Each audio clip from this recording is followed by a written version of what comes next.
पापियों को पाप से है तारती। भागवत भगवान की है आरती, पापियों को पाप से है तारती। मेरी भागवत भगवान की है आरती, पापियों को पाप से है तारती। मेरी भागवत भगवान की है आरती, पापियों को पाप से है तारती।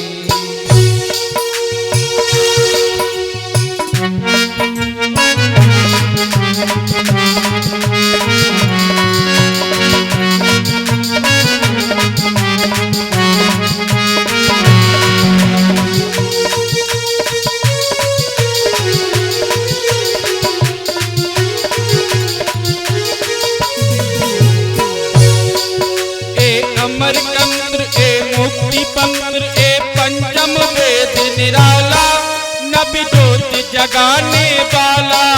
ये अमर ग्रंथ ये मुक्ति पंथ ये पंचम वेद निराला, नव ज्योति जगाने वाला। ए अमर कंत्र ए मुक्ति पंत्र ए पंचम वेद निराला, नबी ज्योति जगाने वाला। ये अमर ग्रंथ ये मुक्ति पंथ ये पंचम वेद निराला, नव ज्योति जगाने वाला। हरि नाम यही हरि धाम यही, हरि नाम यही हरि नाम यही, हरि नाम यही हरि धाम यही। हरि नाम यही हरि नाम यही। प्रभु महिमा की आरती, पापियों को पाप से है तारती। मेरी भागवत भगवान की है आरती, पापियों को पाप से है तारती।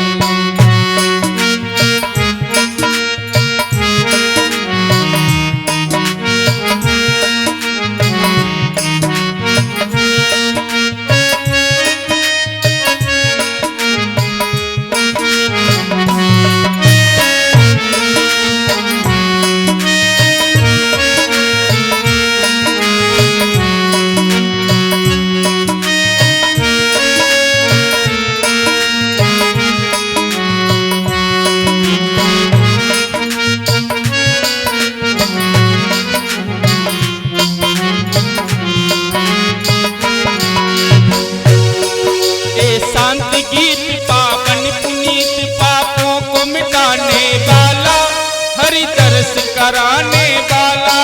ये शांति गीत पावन पुनीत पापों को मिटाने वाला, हरि दर्श कराने वाला। ये शांति गीत पावन पुनीत पापों को मिटाने वाला, हरि दर्श कराने वाला।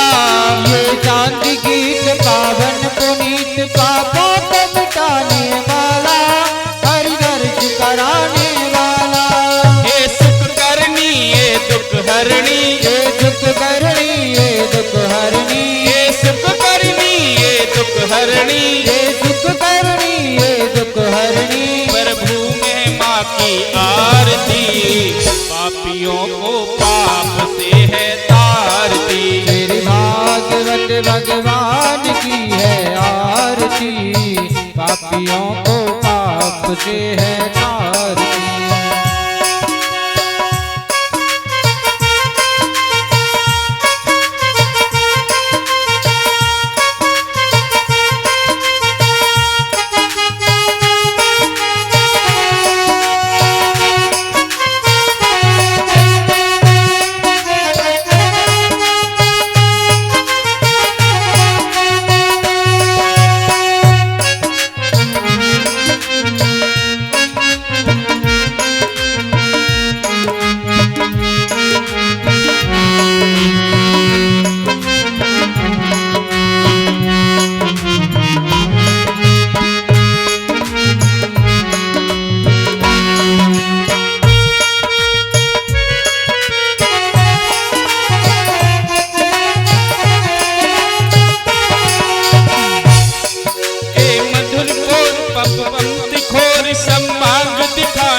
को बनाने वाला।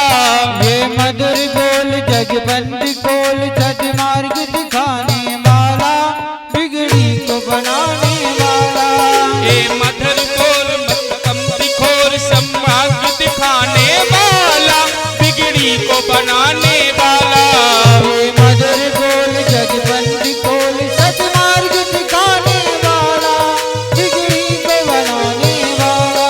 यही नाम यही हरि धाम यही, हरि नाम यही, हरि नाम यही, यही नाम यही हरि धाम यही, हरि नाम यही, हरि नाम यही। ये सबके मंगल आरती, पापियों को पाप से है तारती। तेरी भागवत भगवान की है आरती, पापियों को पाप से है तारती।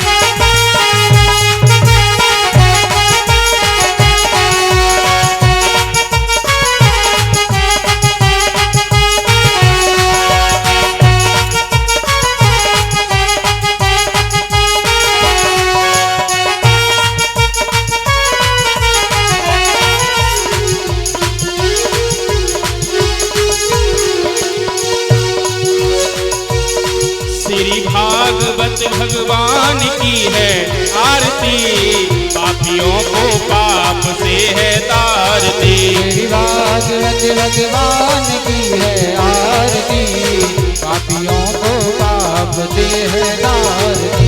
कर्पूर गौरम करुणावतारम, संसारिदारम भज गए हारम, सदा वसंतम हृदयाल विंदे। भगवान भवानी सहितम नमामि। तुम्हें हो माता पिता तुम्हें हो, त्वमेव बंधु जगता त्वमेव, तुम्हें हो विद्याधरणम तुम्हें हो, त्वमेव सर्वं मम देव देव, तुम्हें हो शरणम मम देव देवा, त्वमेव सर्वं मम देव देवा।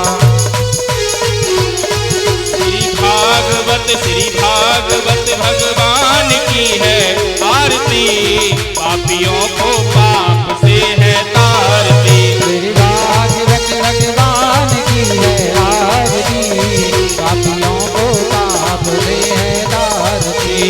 पापियों को पाप से है तारती, पापियों को पाप से है तारती। बोल वृंदावन बिहारी लाल की।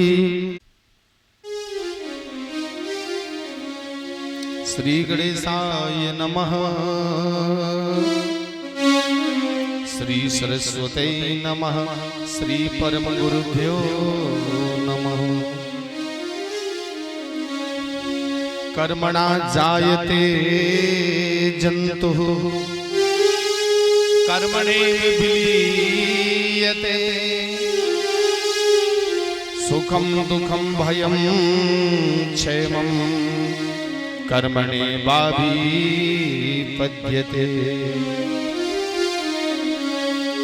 वाचालं बालिं निस्तब्धमज्ञं च पंडितः,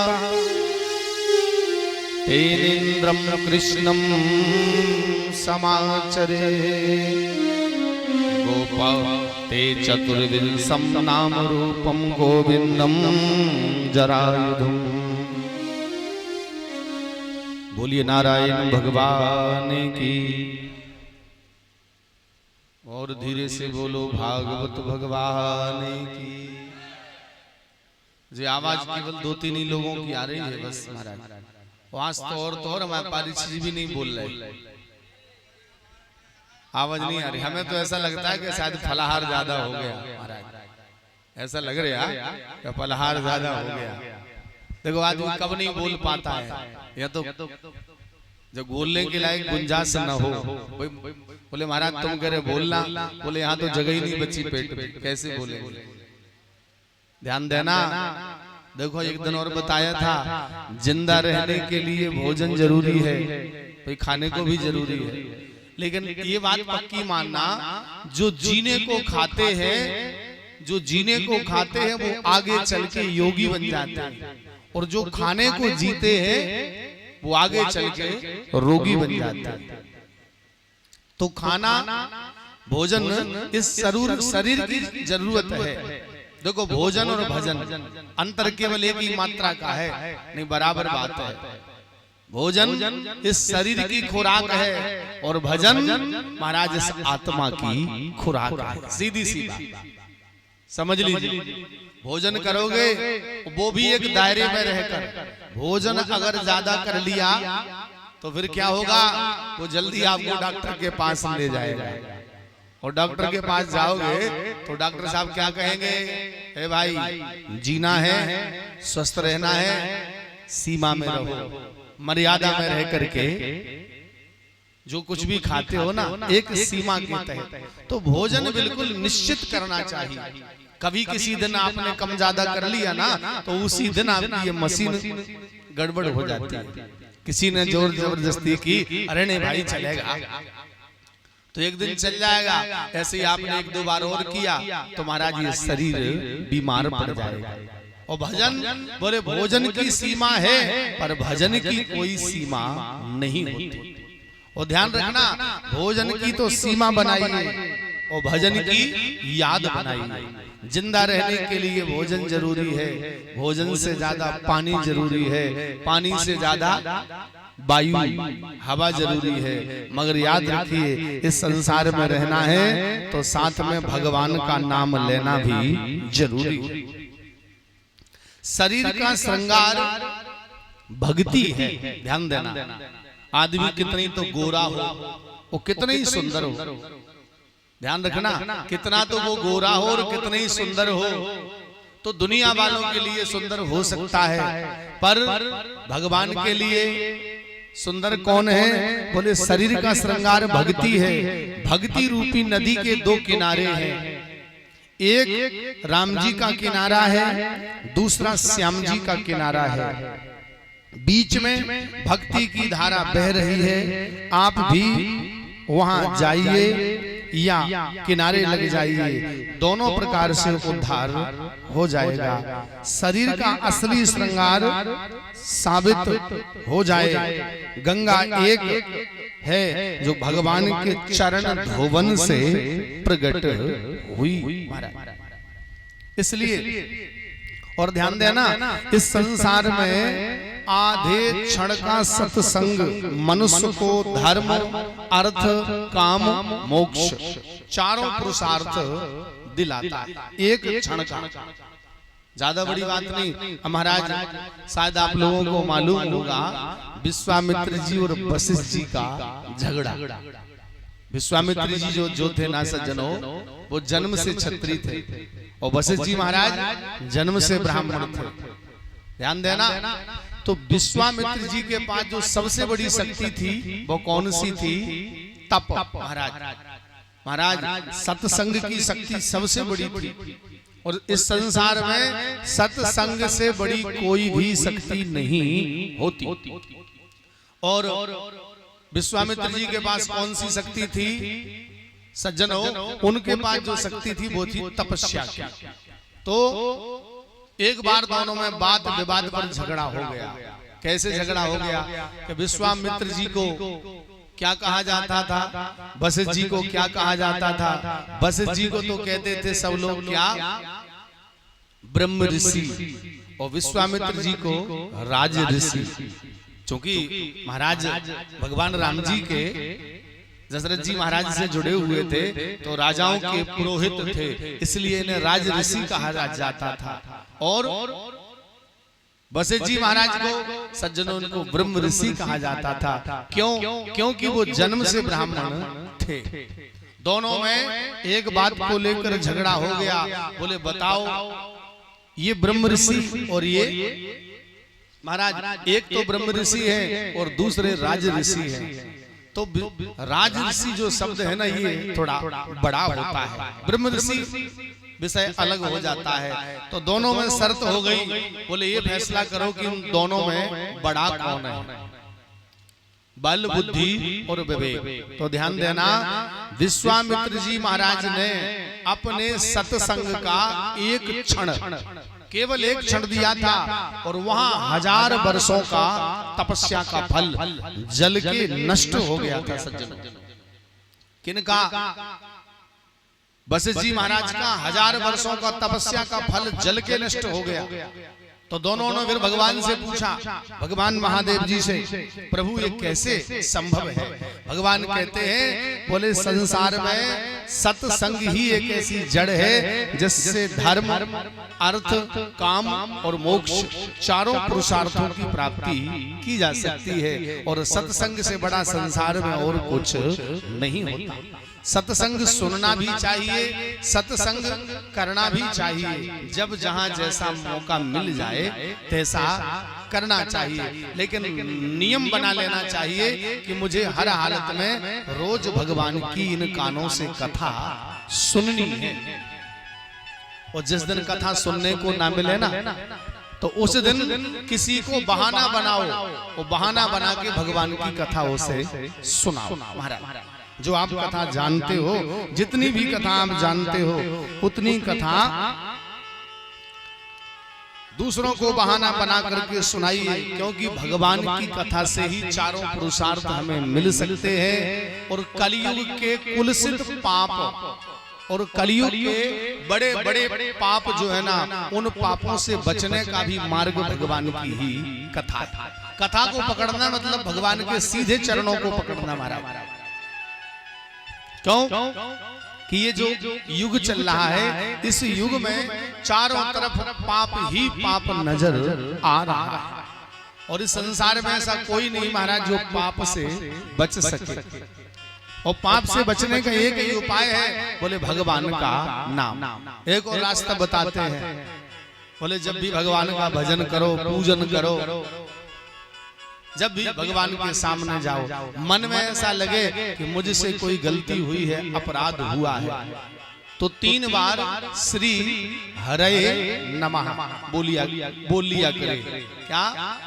श्री हरये नमः 3 बार। तो जाने अनजाने से जो पाप है ना, वो भी जल के नष्ट हो जाएगा। महाराज, मन में उसकी फिर पुनरावृत्ति नहीं होगी। देखो, इस संसार में आए हैं तो किसके भाग्य में क्या लिखा है ये भी कोई नहीं जानता। तो जिसके साथ जो होना है वो होगा, उसे संसार की कोई वस्तु नहीं रोक सकती। महाराज, कोई कहता है कि हमारे पास आओ, हम आपका भाग्य बदल देंगे, आप हमारे बताए अनुसार ऐसा करो, हम ऐसा कर देंगे। चक्कर में मत पड़ जाना, क्योंकि ये दुनिया झूठी है और दुनिया के लोग भी बहुत झूठे हैं। और एक ही बात को समझना, जो हमारे वेद पुराण शास्त्रों में जिनका वर्णन किया गया है, संतों ने, ज्ञानियों ने जो निकाला है, और उनका अनुसरण जीवन में करते रहिए, तो आप खुद अनुसरण करेंगे। और अकेले अनुसरण खुद ने किया तो उसका फल खुद को ही मिलेगा। तो आपका भी ये धर्म बनता है, आपका भी ये धर्म बनता है कि साथ में हम अपने परिवार को भी जोड़ेंगे। भाई, अकेले कथा सुन रहे तो कौन का उद्धार होगा? अकेले के ही होगा ना। ये सुना रहे हैं, जैसे सुना रहे हैं, तो भगवान की कथा से 3 का उद्धार होता है, एक सुनने वाले का, दूसरे सुनाने वाले का, तीसरा कथा कराने वाले का, 3 का होता है। तो ये तो 7 दिन की कथा है, 7 दिन बाद फिर क्या होगा हमारा? तो कहने का मतलब ये है कि ये कथा का जो क्रम है ना, तो ये बंद नहीं होना चाहिए। रोज रामायण पढ़िए, आप समय मिले भगवत गीता पढ़िए, आप समय मिले, जो जिनमें भी आपका मन लगे, 5 रोज कम से कम 5 मिनट तो भगवान को दो। 24 घंटे में से 5 मिनट निकालो और 5 मिनट हर हालत में भगवान को दो। वैसे नियम तो ऐसा है, कैसा? बोले जितना समय खाने में लगाओ, जितना समय भोजन करने में लगाओ, उतना ही समय भगवान के भजन में भी होना चाहिए। बोले नहीं पंडित जी, इसमें समझौता नहीं होगा। बोले 3 बार भोजन और भजन 1 बार, और उसमें भी होते हैं झंझट 1000। खाने को 3 बार चाहिए, बोले महाराज भजन 1 बार, और वो भी किसी दिन मन बन गया तो ले चलो ठीक है, ज्यादा हो गया, कल देखेंगे महाराज। तो ये नहीं होना चाहिए। और जिस दिन भजन ना कर पाओ, नियम सख्त बनाओ। जिस दिन भजन ना कर पाओ भगवान का, उस दिन भोजन भी मत करो, तब तो तारीफ मानी जाएगी कि भाई सच्ची लगन भगवान से, सच्चा प्रेम। तो बोले पंडित जी तुम्हारे कहने से खाना छोड़ देंगे। अरे राम राम महाराज, कैसी बात करते हो। जिसके भाग्य में जो लिखा है, जहां लिखा है, जैसा लिखा है, उसको वहां वो वस्तु मिलेगी। हम नहीं कहते, शास्त्रों में कहा है, रामायण जी में गोस्वामी जी ने कहा है,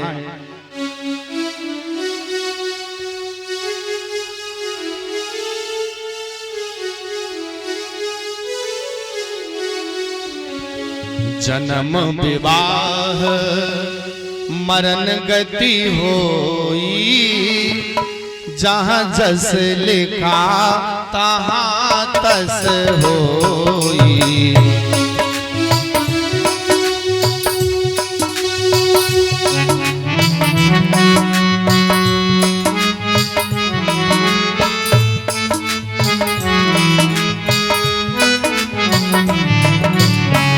जन्म विवाह मरण गति होई, जहाँ जस लिखा तहाँ तस होई।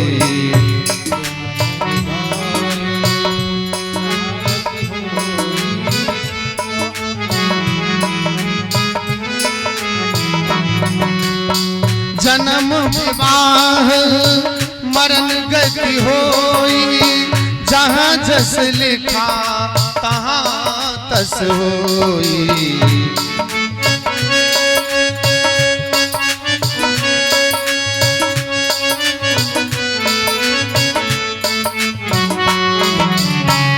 जय सिया राम, जय जय सिया रामा, जय सिया राम, जय जय सिया रामा।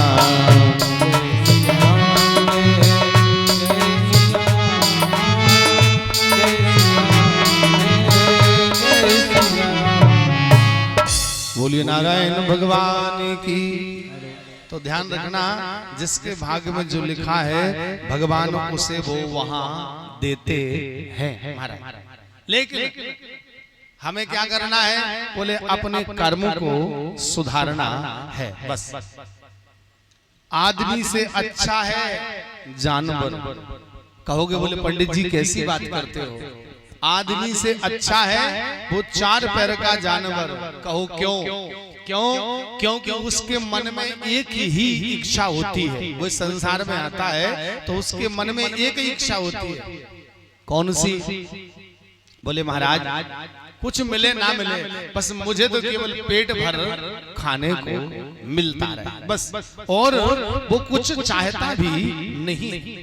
वो आदमी की तो महाराज एक इच्छा पूरी हुई नहीं और उसके पहले ही दूसरी तैयार है महाराज। क्या लिखा? बोले आदमी ज्यों ज्यों बुढ़ा होता है, बूढ़ा होता है, त्यों त्यों उसकी इच्छा शक्तियां जवान होती है हमारे। देखो जब इस संसार में आए थे ना तो 10, 20, 50 भय 100 होए तो और लाख मंगेगी। जब छोटे से थे, जब ज्ञान नहीं था, तो मन में चाह आई कि भगवान ने 1-2 रुपए मिल जाएं तो आनंद आ जाए। तो भगवान ने 1-2 रुपए की व्यवस्था करवा दी। तो फिर उसके बाद बोले 1-2 नहीं, अब तो महाराज कम से कम 150 चाहिए, 150 चाहिए। तो भगवान ने 150 की भी व्यवस्था करवा दी। 150 भी मिल गए। बोले नहीं, इससे काम नहीं चलेगा, अब तो महाराज कम से कम 1000 और लाखों चाहिए। ध्यान रखना, जैसे जैसे उम्र बढ़ती है ना, तैसे तैसे भगवान ने आय भी बढ़ा दी। अब 150 नहीं, 1000 भी नहीं, अब तो भगवान लाखों भी दे रहे हैं। हजारों और गिनती कहाँ पहुंच गई, लाखों में कोटि अखन असंख्य, फिर धरापति होने की चाह बढ़ेगी। 1000 मिल गए, लाख मिल गए, तो लाख भी मिल गए, फिर भी इस मन को शांति नहीं है। फिर भी ये मन क्या कह रहा है? बोले नहीं महाराज, अब तो मेरे मन में एक बात है कि मुझे भगवान करोड़पति बना दो, मेरा ही नाम हो, दूसरा और किसी का नाम ना हो। और मान लो भगवान की कृपा से कोई बन गए, लखपति तो थे ही, अगर करोड़पति भी भगवान ने अगर बना दिया तो फिर देखो उनकी जो करोड़पति है तो उनके मन में कौन सी आग जल रही। तीनों लोकन को राज करे मन और तृष्णा की आग लगेगी। करोड़पति बना दिया, जो करोड़पति लोग हैं तो उनके मन में क्या चाह है, बोले भगवान अब तो इस धरती का और भगवान बैकुंठ लोक का मुझे राजा बना दो, मेरे जैसा कोई हो ही ना। तो फिर कहा तुलसी के संतोष बिना तेरी जब भूख कबहू ना मिटेगी। और महाराज जब तक मन में संतोष नहीं होगा, शांति नहीं होगी, तब तक ये मन की तृष्णा है ना जो ये बुझने वाली नहीं। आग जितनी इंद्रियां जवान होगी त्यों त्यों आग बढ़ती ही जाएगी महाराज। और फिर कहा बोले संसार में सबसे बड़ा दरिद्र कौन है? दरिद्र का मतलब होता है गरीब। कौन है वो? बोले होबा दरिद्रो विशाल तृष्णा। बोले जिसकी तृष्णाएं जवान हैं, जिसके मन में इच्छा शक्तियां जवान हैं, बोले उससे बड़ा दरिद्र संसार में और कोई नहीं। संतोषम परमम सुखम तृष्णायाम पराव्याधि। बोले संतोष धन से बड़ा इस संसार में और कोई मोह धन नहीं होता। भगवान जो दे रहे हैं, जितना दे रहे हैं, जैसा दे रहे हैं, उसमें प्रसन्न रहना सीख लो। जो मिल रहा है, जितना मिल रहा है, उसमें आनंदित रहो। और अगर ऐसे गुण आपने अपने आप में प्रकट कर लिए तो फिर वो जीव संसार में दुखी नहीं हो सकता महाराज। क्योंकि हमारे जीवन में सुख की या दुख की, अच्छे या बुरे की जो शुरुआत होती है ना, वो मन से होती है। और भगवान की कथा में क्या मिलता है? बोले भगवान की कथा में सीधी सार की बात एक है, बोले मन का सुधार हो जाता है। मन में ये भाव जागता है वो गलत जगह से मन हट जाए और महाराज अच्छी जगह मेरा मन लग जाए। मन लग जाए, कैसे मन लग जाना चाहिए सज्जनों? तन ज्ञानी जन कहते हैं, बोले तन संसार को दो, तन संसार को दो और मन भगवान को दो। तन से संसार के काम करो, जो भी भगवान ने हमें दायित्व दिया है घर में, तो दायित्व का निर्वाह करो। एक बात याद रखना, हम जैसा जैसा करते जाएंगे, जैसा जैसा कर्म करते जाएंगे, तैसा तैसा आगे आने वाली हमारी संतान हमारे साथ भी करेगी। भूल मत जाना। आजकल गृह क्लेश हर घर में ज्यादा बढ़ता जा रहा है। क्यों? बोले महाराज जैसा हमने किया तैसे ही संतान हमारे साथ करेगी। फिर आपकी संतान जो करेगी तो बोले उनके साथ भी वैसे ही होगा जो उनकी संतान देखेगी। क्योंकि भाई हमारे पिताजी ऐसा करते थे। हमारे पिताजी क्या करते थे? बोले हमारे पिताजी हमारे चाचा से दूर रहते थे, अलग रहते थे। हमारे पिताजी चाचा से अलग रहते थे तो महाराज उनके भी लड़के होंगे। तो जैसा जैसी बोनी हम करते जाएंगे तैसी सज्जनों उसकी पदोन्नति हमारे साथ में होती। कहने का मतलब ये है कि आजकल के लोग इतने स्वार्थी होते जा रहे हैं कि खुद का भला, खुद के भले के चक्कर में, देखो कौन का भला? बोले भगवान मेरे लड़के 4 हैं और चारों लड़के सुखी रहना चाहिए, दुखी ना हो जाए। मेरे 4 लड़के हैं, भगवान आपसे प्रार्थना है मेरे लड़के दुखी ना हो जाए। और ध्यान देना, भगवान से कह रहे हैं कि मेरे लड़के दुखी ना हो जाए। और देखो धन भी कमाया तो किन के लिए? लड़कों के लिए। और महाराज उनका भाई दुखी हो रहा है, उनका भाई, वो अपने भाई को दुखी रख रहे हैं और प्रसन्न किसे रखना चाहते हैं? अपने लड़कों के लिए। और लड़कों का हाल देखो, जब लड़के देखेंगे कि हमारे पिताजी हमारे चाचा से अलग रहते थे तो महाराज भाई भी एक साथ नहीं रह सकते। क्यों? प्रेम दोगे तो प्रेम मिलेगा, और महाराज दूसरों को दुख दोगे तो फिर दूसरों से हमें दुख ही तो मिलेगा। इसलिए पहले विचार कर लेना कि मैं जो कर रहा हूं क्या वो ठीक है या नहीं महाराज। ध्यान रखना, कर युग, बोले कर माने हाथ और युग माने होता है समय। ये हाथों का युग है। तो तन संसार को दो और मन भगवान को दो, बोले इसी में ही कल्याण है। गोस्वामी जी ने कहा भी है,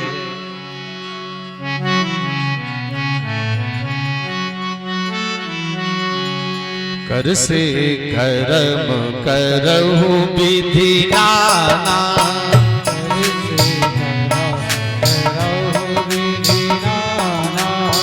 कर से कर्म करहु विधि नाना, कर से कर्म करहु विधि नाना, कर से कर्म करहु विधि नाना, मन राखहु जहाँ कृपा निधाना।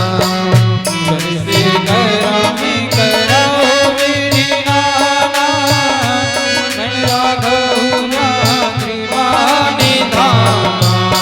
कर से कर्म करहु विधि नाना, कर से कर्म करहु विधि नाना, मन राखहु जहाँ कृपा निधाना। मन राखहु जहाँ कृपा निधाना।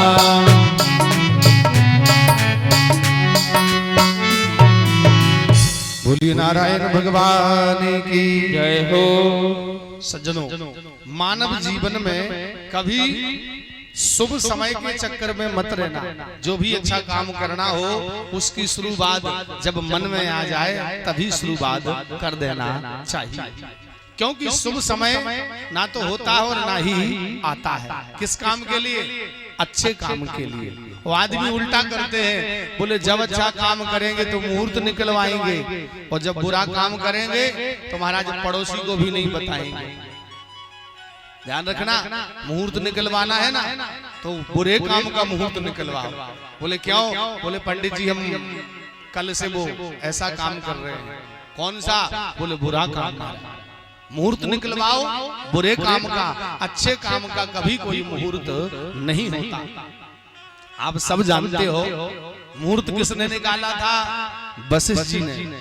वशिष्ठ जी के समान इस पृथ्वी पर कोई विद्वान ज्ञानी ब्राह्मण नहीं हुआ महाराज। मुहूर्त किसने निकाला? वशिष्ठ जी ने। और घोषणा किसने की? अयोध्या के राजा महाराज दशरथ जी। क्या? बोले कल राम को अयोध्या का राजा बनाया जाए। और महाराज रात भर में क्या हो गया? बनना था राजा और महाराज भगवान को वनवास जाना पड़ा। तो जीवन में ये हमेशा याद रखना, अच्छे काम का कोई भी मुहूर्त नहीं होता। मन में जब अच्छाई आ जाए और मन ये कहने लगे नहीं मुझे ये काम करना है, तभी से शुरू कर दीजिए महाराज। जीवन बिल्कुल धन्य हो जाएगा, कायाकल्प ही हो जाएगा। क्योंकि जीवन को सफल बनाने के लिए हमारे विचार, अगर विचार हमारे सही हैं तो समझ लो हमारा जीवन भी की दशा दिशा है ना जो वो ठीक हो जाएगी। बोलिए नारायण भगवान की, वृंदावन बिहारी लाल की। तो कल सज्जनों भगवान ने आनंद कंद वृंदावन बिहारी लाल भगवान ने गिरिराज महाराज का पूजन करवाया समस्त ब्रजवासियों से।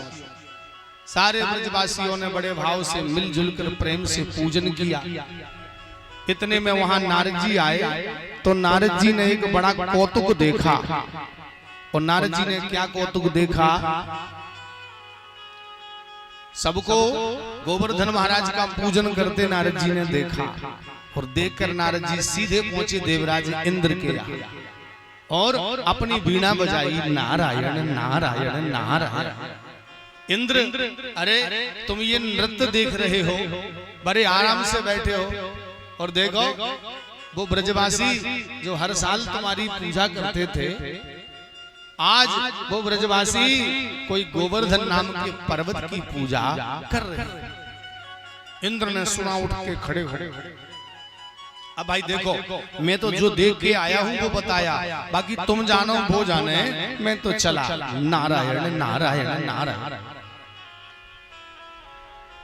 नाम ठीक है भगवान का। चूंकि नारद जी जो है ना, ऐसे नारद जी अपने समाज में भी बहुत है महाराज, इनकी भी संख्या बढ़ती जा रही है हमारे समाज में।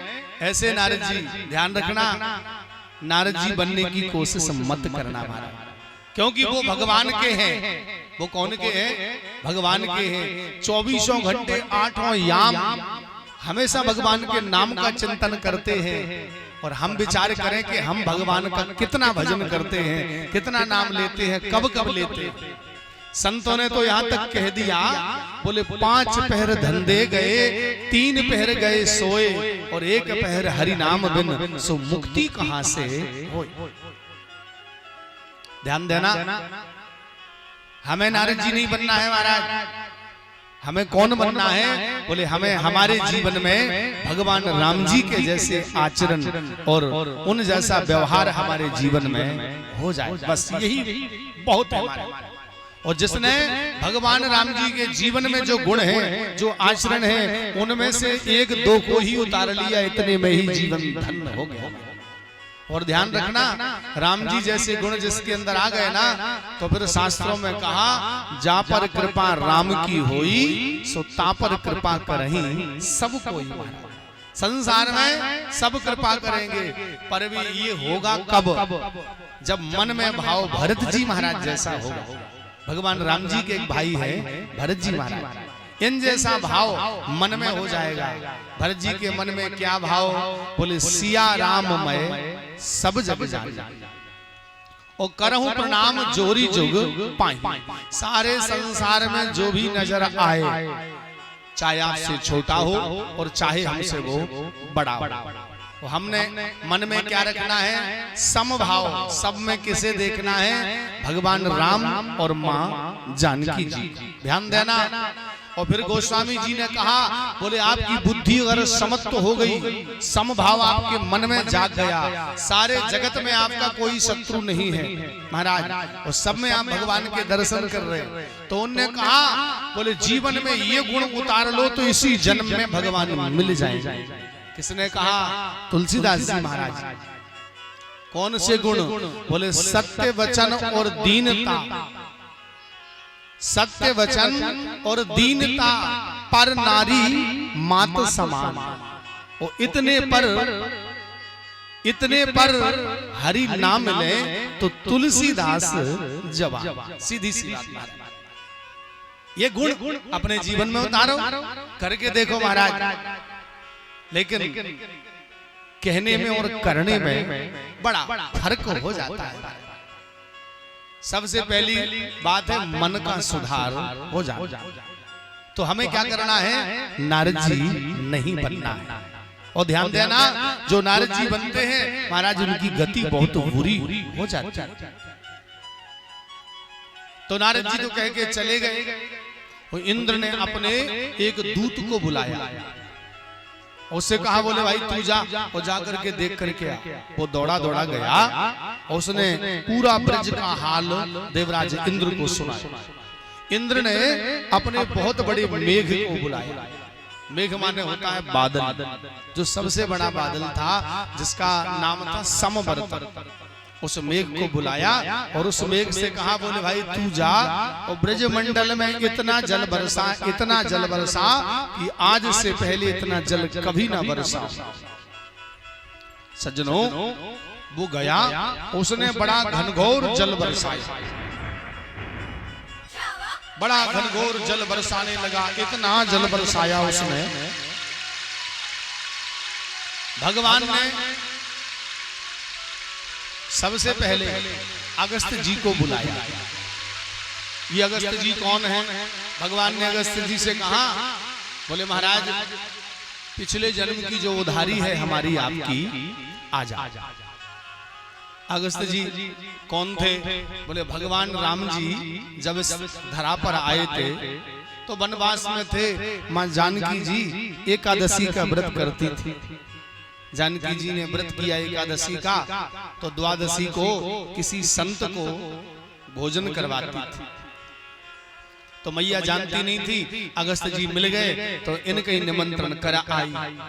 अगस्त जी बोले सुनो देवी, बोले आज से पहले इस धरती पर किसी ने हमारा निमंत्रण नहीं किया, और देखो यदि आप निमंत्रण कर रहे हो तो पहले विचार कर। जानकी मैया बोले महाराज इसमें क्या विचार करना। बोले संतों को भोजन पवाने से धर्म होता है महाराज, आप तो चलो। लिवालाई माँ जानकी जी बनाए और संत जी पाए। बनाते खाते 1 घंटे से ऊपर हो गए, पर संत जी खाए जा रहे। अब माँ जानकी जी की बुद्धि चकराई, अरे राम राम भगवान ये क्या हो गया, मैं पिछले इतने समय से खिलाई जा रही हूँ। महाराज कहते नहीं कि बस और इतने में भगवान राम जी आए। रघुनाथ जी ने माँ जानकी जी को देखा तो उनकी हालत देखी, देखकर भगवान चकित रह गए। जानकी जी से पूछा, बोले क्यों, क्या हुआ। सो जानकी जी कहने लगी, बोले महाराज आज तक ऐसे संत नहीं देखे, आज पहली बार देखे। भगवान बोले हुआ क्या। बोले जाकर के तो देखो। सो जो रघुनाथ जी सामने आए, स्वगस्त जी बैठे बैठे भोजन पा रहे थे, उठ के खड़े होने लगे। प्रभु मैं अपनी मर्जी से नहीं आया, मैया मुझे ले आई। भगवान बोले महाराज आप मेरे अतिथि हो, प्रसादी पाइए। भगवान बोले सुनो महाराज भोजन तो इतना ही रहा, क्योंकि हम वनवास में हैं, पानी उधार रहा, पानी उधार रहा। अब की बार जब आएंगे तो आपको मन भर के जल पिलाएंगे।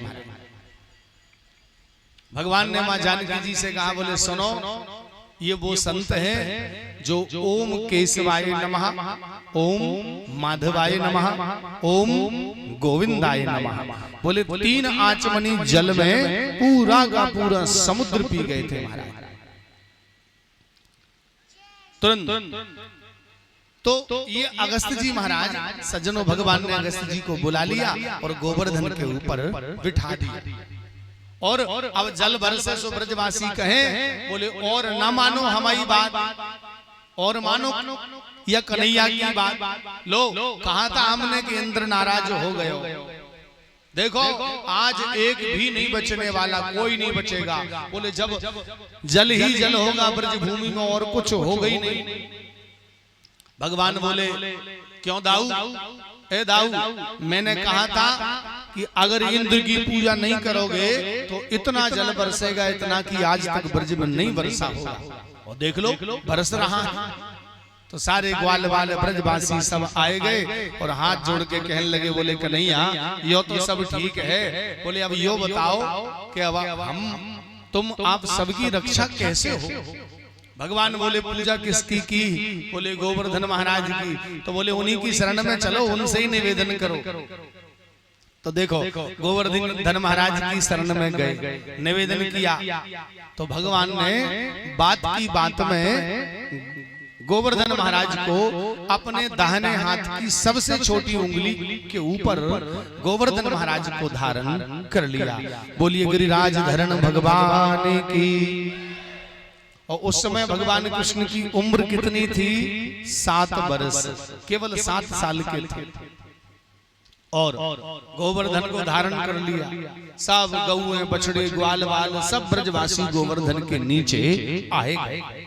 समय भी शाम के 7 बजे थे। कितने दिन तक धारण किए, 7 दिन तक।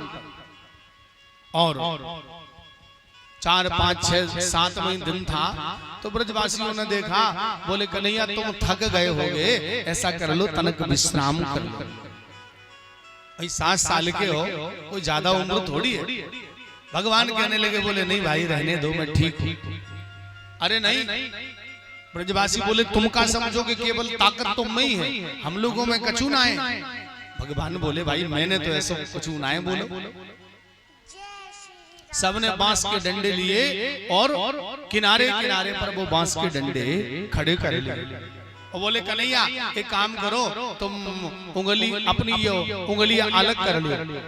भगवान बोले भाई रहने दो। बोले नहीं नहीं, तुम अपनी उंगली अलग कर ले। तो थोड़ी सी उंगली को भगवान ने हिला भर दिया। हिलाया भगवान ने तो सबके डंडे टूट कर चकनाचूर हो गए। अब ब्रजवासी बोले अच्छा कन्हैया सही सही बताना, झूठ ना बोलियो। भगवान बोले का? बोले यो बताओ। बोले तुम में इतनी ताकत कहां से आई कि तुमने इतना भारी भरकम यो गोवर्धन पर्वत अपनी छोटी सी उंगली यहाँ पे धारण कर ली।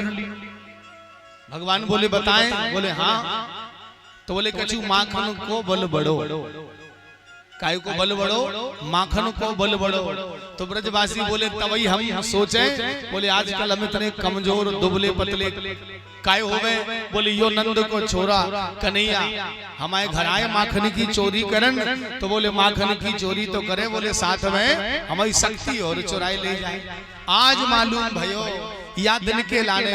चलो भैया कन्हैया, बोले हमारी शक्ति कछु काम में तो आई। तो भगवान बोले कछु माखन को बल बढ़ो, कछु गोपियन करी सहाय। और श्री राधे की कृपा भई सो गिरवर लियो उठाए। ऐसे भगवान सारे ब्रजवासियों को अपने काम से आनंदित किए जा रहे हैं। सारे ब्रजवासी देखो ब्रजमंडल में जो गौएं हैं, जो ग्वाल हैं, जो ब्रजवासी हैं, जो गौओं के बछड़े हैं, यहाँ तक कि ब्रजमंडल में जो तिनका भी है सज्जनों, ये सब के सब सतयुग के वो भक्त हैं जो जिन्होंने जघन्य तप किया। दिन को रात और रात को दिन नहीं देखा और रात दिन भगवान के भजन में लगे रहते। और भगवान से की बात कही, जब संसार सागर से गए तो अपने अपने मन में जिसके मन में जैसा भाव आया तो उन्हें क्या कहा। बोले प्रभु जब आप कभी इस धराधाम पर पधारो, भगवान जब आप आओ तो आप मुझे अपना सखा बना लेना, आप मुझे अपनी गोपी बना लेना, आप मुझे अपनी गाय बना लेना, भगवान आप मुझे अपनी गऊ का बछड़ा बना। तो जिसके मन में जैसा भाव आया भगवान उसके लिए बिल्कुल वैसे के वैसे बन गए महाराज। तो ये सब ब्रजवासी ध्यान देना, इतना सब कुछ हो गया और उस मेघ का पानी खत्म हो गया। तो वो उदास होकर इंद्र के पास गया। देवराज इंद्र से कहा बोले भाई वो जल खत्म हो गया। बोले कृष्ण ने वो गोवर्धन पर्वत को धारण कर लिया। इंद्र को क्रोध आया तो भगवान से युद्ध करने के लिए आया, ऐरावत हाथी लेकर। पर उसे रास्ते में गंगा जी मिली और गंगा मैया ने देवराज इंद्र को समझाया। ए इंद्र, बोले जो गलती अभी ब्रह्मा जी ने की वही गलती तुम करने जा रहे हो। तो इंद्र बोले कौन सी गलती? अहम इंद्रो ही देवानाम तुम गवाम इंद्रताम गतः गोविंद इति लोके त्वाम गायन्ति भुवि मानवः। एकादश्याम निराहारः समभ्यर्चे जनार्दनम् स्नातोष्णो कालिंदी द्वादशं जलम विश्वः। बोलिए नारायण भगवान की, वृंदावन बिहारी लाल की। सज्जनों, गंगा जी ने कहा बोले ब्रह्मा जी ने बोले उनकी गऊओं के बछड़े एवं ग्वालों की चोरी कर ली थी, वो भी कुछ दिनों के लिए। क्योंकि एक बार भगवान को ग्वालों के साथ झूठा भोजन करते देखा महाराज। तो वो गलती ब्रह्मा जी ने कर दी। बोले वही गलती तुम करने जा रहे हो। 41 श्लोकों में वंदना की, प्रार्थना की, फिर भी भगवान ने नजर भर के ब्रह्मा जी को नहीं देखा महाराज। गंगा जी ने समझाया, इंद्र मान गए और गंगा जी को साथ ले गए। वहां जाकर भगवान का सुंदर अभिषेक किया और निवेदन की, प्रार्थना की। 11 श्लोकों में भगवान से क्षमा याचना की और भगवान ने इंद्र को क्षमा कर दिया। बोलिए नारायण भगवान की। सब 7 दिन बाद लौट करके आए, गऊओं बछड़ों को लेकर के सब आए गए। और जैसे गोवर्धन से आए महाराज, जिस दिन भगवान ने गोवर्धन धारण किया था उस दिन जो 7वां दिन था वो कौन सा था? 10वीं का दिन था। और सुबह जब अगली हुई तो क्या हो गई? एकादशी। ध्यान देना। तो सब लोग आए गए अपने अपने घर।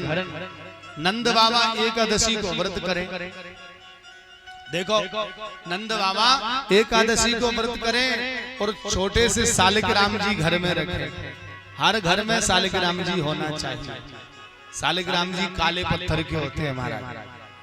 सालिग्राम जी हर घर में रखो और उनकी चंदन तुलसी दल से सेवा पूजा जरूर करो महाराज।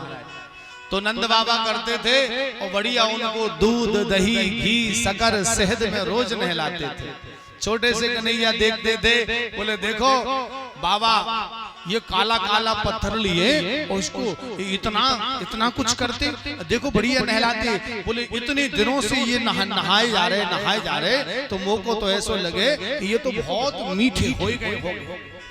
सो भगवान पड़े, उठाए सालिग्राम जी और मुंह में रख लिए।